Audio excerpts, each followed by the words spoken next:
Hello, guys, how are you? I hope you're having a great day, and I hope you are all tuned in to focus on learning and improving your English at SEDA College Online.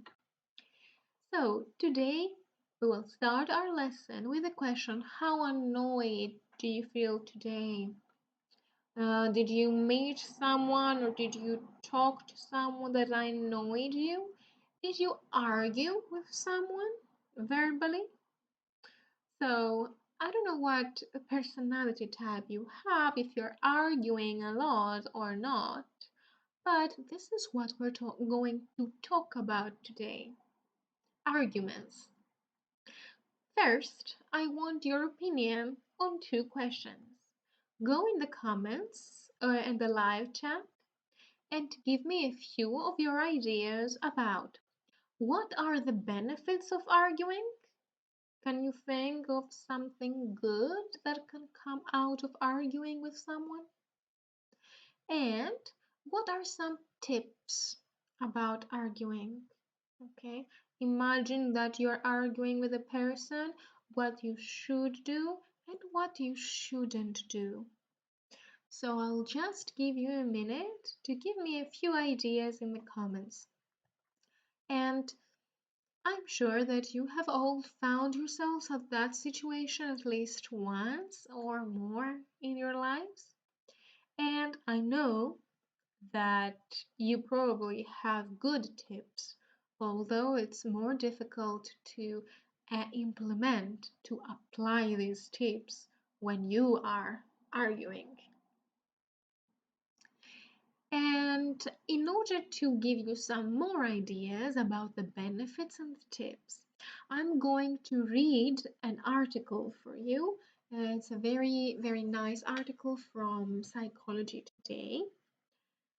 And the questions are in order, so you will first hear about the benefits and then about the tips. While I'm reading and while you're listening, you can go in the comments and write the answers on the spot, okay? Write the benefits and write the tips. So, are you ready to start listening? Let's go, guys, okay? I'm gonna change the slide. Let's go. Conflict and arguments are often seen as negative and things to be avoided. Many people see conflict as reflective of a crack in the relationship or a sign that the relationship is in trouble. Yet, research suggests that the process of conflict and arguing facilitates talk and awareness of others' perspective. Therefore, it is important to keep in mind that conflict and arguing can be very beneficial to the health of friendships and romantic relationships. In particular, facing the need to argue with a close other can be energizing and motivating. The topics that bring about arguments remind us of what is important to us, from our core values to our goals for a given day. Arguments also give us the opportunity to think about and voice how we feel about our relationships and who we are as friends or dating partners. So, the first tip is to remember that conflict should not be seen as a threat. Rather, it is an event that can help your relationship evolve and grow and help you to get to know your partner better. You can also learn about yourself in the process. The second tip is that it's important to recognize when you're ready to argue. One of the biggest mistakes that friends and couples face is arguing when emotions are too raw or if they are not open to listening to the other person's side of an issue. Listening does not mean acceptance. Listening means that you are available to understand a partner's perspective. Therefore, it might not be the best time to have an argument as soon as an issue comes up if you know that you are not going to be your most rational self. Schedule a time when you can both focus on the issue at hand without letting emotions or other distractions get in the way. The third tip is to be flexible during an argument. A lot of us go into conflicts or arguments with expectations about how things should turn out. But the exciting dynamic of communication is that our partners have the power to change our opinions or attitudes, and we should be open to change based on learning about a partner's view of a situation. This does not mean that we should always bend to the will of another, but rather we should be open to the possibility that changing our position is okay. The fourth tip is to remember that we are all vulnerable. Even if a close relationship partner acts like he or she knows it all, we all question ourselves at times. We all have experiences that influence the way we approach arguments, but we should also be open to changing the way we do things. If we change ourselves, our partners will be more likely to change as well. Yet, while we may recognize that we are vulnerable, even if it's just to ourselves, it can be even more difficult to remember that our partner acts out of vulnerability too. We often expect our partners to be all knowing or perfect in ways that we cannot achieve. On the flip side, sometimes think that partners just don't get it or are acting like a typical man, a typical woman. It is easy to make snap judgments about what a partner should know. But an important part of effectively managing arguments is to take time to think about and appreciate a partner's perspective. No matter what your assumptions, it is important to stop and think about your needs, a partner's needs, and what you need together to keep your friendship or romantic relationship alive. So, this was the article. I repeat, it's from psychologytoday.com. The title is The Benefits of Arguing. If you want to go online and find the whole article. I hope you found the keywords, the basic words that can provide you with an answer. Because as we said in our previous lesson, you don't have to listen to every single word, you have to focus on the emphasized words. So I have here some extracts from the text that give us the answers. This one is about the benefits. You can read it as well. What are the benefits? It can be energizing, motivating, remind us what is important, and think how we feel about our relationships. So these are the benefits. And if there is a word that you want to ask me, and this is something that I want you to do for the next parts I'm going to show you, okay? If you have a word you don't know, you can ask me in the comments and I will explain it. Now let's see the tips. We had 4 tips, if you remember. The first one, conflict is not a threat. You shouldn't see it as a threat, okay? It can help you evolve. Okay? Evolve means to develop. I think that's a very good tip for a start. Again, if there is something from this paragraph that you want me to explain, go in the comments and let me know. The second tip, recognize when you are ready to argue. Okay? Choose the appropriate moments. You can read as well the text on your own for a moment. I don't know if this is a problem for you personally, but I know for a fact it is a problem for a big number of people. So, you see, people are arguing when emotions are too raw. If you see the fourth line, raw means that the emotions are not covered. Okay, it's like naked.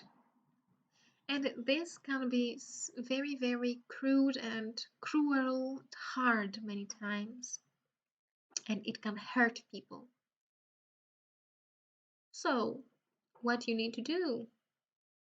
Try to have your argument at a time when you know you can control your emotions. All right, don't do the opposite. Again, I remind you, if there is something that you want to ask me in relation to the vocabulary, write it in the comments now. The third tip, be flexible during an argument. You need to listen, you need to be listened, and it doesn't mean that you're going to accept, but you need to show that you are actually trying at least to understand. Okay? So we want communication. And the last tip, remember that we are all vulnerable, not just you, but the other person in the argument as well. Okay, we all have different life experiences, we all feel insecure. And something that I really liked in this tip is the last line. If we change ourselves, our partners will be more likely to change as well. So, do you want your partner to change? Start by changing yourself. Now, I hope you thought it was interesting. And please tell me, what about the listening? How was the speed? Was it easy for you to find the answers? Or it was a little bit challenging? Tell me everything in the comments. Now, using this topic as a basis, I want to focus on a grammar structure as well, which is modals. I think you all know modals, words like must, can't, should, could, might. And the first thing that comes in our minds when we talk about modals is the structure. Modal plus infinitive. I could swim when I was younger, okay? I might be late. But all these structures are used to talk about the present. Okay, if I say you should wear your jacket, I'm talking about the present. It's advice I give you now. So, what happens if we want to talk about the past? How do we change the modal? Well, in that case, we use the past modal. The only difference is that instead of infinitive, after the modal, we need have plus past participle. In the example I gave you before, the example, you should wear your jacket, you would change the verb into should have worn. You should have worn your jacket yesterday when I told you, because now you're sick. And here I have chosen some specific modals to focus on today. Must, can't, might, could, and should. And you can see the meaning. Must have and past participle means that you are certain something happened in the past. Okay? This must have happened. The opposite is can't. Can't shows certainty again, but about something that you're sure didn't happen, okay? This can't have happened. I'm sure about that. So must and can't here are opposites, and both of them show certainty. Next, we have might and could that show possibility in the past. This might have happened. Okay, I'm not sure. And last but not least, should have for advice about the past. You should have done that, but you didn't. All right, now this is your opportunity to ask me questions about how this works. I will give you a few examples as well so that you get to understand it a bit better, and then we will practice. So if you have questions, ask your questions now. Let's see the examples. He must have forgotten the appointment. He is always on time. So if I know he's always on time, I know something happened, something is wrong. I'm sure he has forgotten the appointment. He must have forgotten it. The second one, he can't have lied. He's so honest. In that case, I know for a fact that he's a really honest person, so I am certain this did not happen. He can't have lied. Might and could, remember, possibility. I'm not really sure about that. He might have left the building, or he could have left the building. Let me check to make sure. And the last one, you shouldn't have yelled at them. Okay, so you actually yelled at the people, but I'm telling you, this was not a good idea. You shouldn't have yelled at them. Go apologize. So these are your examples, and now it's your turn to practice. I have these 4 sentences here for you. I want you to read the situations and then choose the correct modal in order to complete the sentence with past modal. The keywords that I have used will definitely help you find the modal, okay? Let's read them together and you can start transforming them. Write your answers in the comments. I am sure he cried. You can add he, okay? I'm sure he cried because his eyes were red. So your keyword here is I'm sure. And it is something that happened. So which modal are you going to use? Whichever modal you use, remember that you need modal plus have plus past participle. For number 2, I'm sure he didn't steal it because he has a lot of money.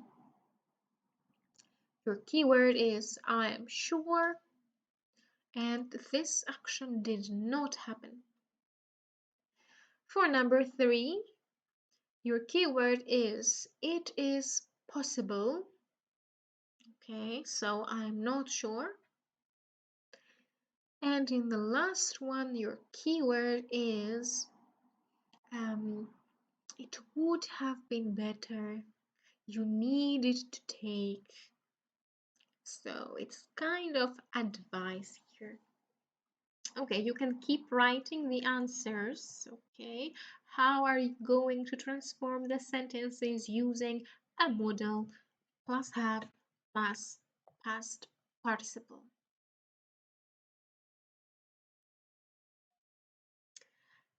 And let's see the answers together. So you're sure something happened? He must have cried. I'm sure something didn't happen. He can't have stolen it, not a chance. It's possible he might have been in a meeting, or he could have been in a meeting. And the last one, you shouldn't have acted spontaneously. You should have thought first. So tell me if you have any questions about this exercise, guys, okay? If you have anything that is not clear, that is a little bit ambiguous, please ask me, okay? Try to take advantage of me being here with you and ask me as many questions as you can. And now I want you to practice a little bit more. So, we are going to use only should and shouldn't for this exercise, but of course always in the past form with have and past participle. I want you to imagine that you have two friends who are a couple and they recently had a serious argument. And imagine that you want to give advice. I want you to write a few sentences in the comments telling me what they should have done or what they shouldn't have done to avoid the argument, to have a smoother argument. If you want, you can also use ideas that we have already talked about in the reading in the beginning of the class. Okay, as long as you make sure that you use this structure in the sentence, the structure should or shouldn't have and past participle. So the simplest thing that you could say is they shouldn't have argued. Okay, but I want you to go a little bit more in depth. You can give me a few tips, maybe, okay, like we did in the first part of the class. So, what should they have done? What shouldn't they have done? Tell me, guys. Okay, I'll give you just a minute to think about it. Okay, I'm sure you have a lot of tips, and I'm sure you've all had friends that have had a fight with their partner and they came to you for advice or to talk to you about what happened. So imagine that situation and try to give me as many tips as you can about what they should have done or shouldn't have done in the past. I'm going to show you a few examples, of course, but I'm sure you can think of perfectly fine examples, maybe better than mine, if you have more experience at that area. Okay. So you can keep on writing, of course. I will just show you a few examples here. One sentence is, they should have tried not to yell. Remember, yell means to shout. They should have tried to keep calm. Another idea, they shouldn't have accused each other. Okay, don't accuse people. Another one, they should have taken a time out to think. They shouldn't have said things that they would regret. They should have been honest to each other. Or they should have kept a civilized tone. So here you can see the use may be a little bit better with all the examples together. Okay, should have tried, shouldn't have accused, should have taken, etc. So I hope you got an idea of how we use past models, but of course, this is something that we are going to touch on in more detail as well in the future. And this was the end of our class. Not a lot of material, but a lot of information today. So reading and you actually listened to it as well about the benefits of arguing and grammar about past models. So tell me guys, what did you learn today? Go in the comments and write the first thing that comes in your mind. And I'm looking forward to see you in our next class. I'm really glad that you were here today and I really hope you enjoyed it. Bye bye everyone.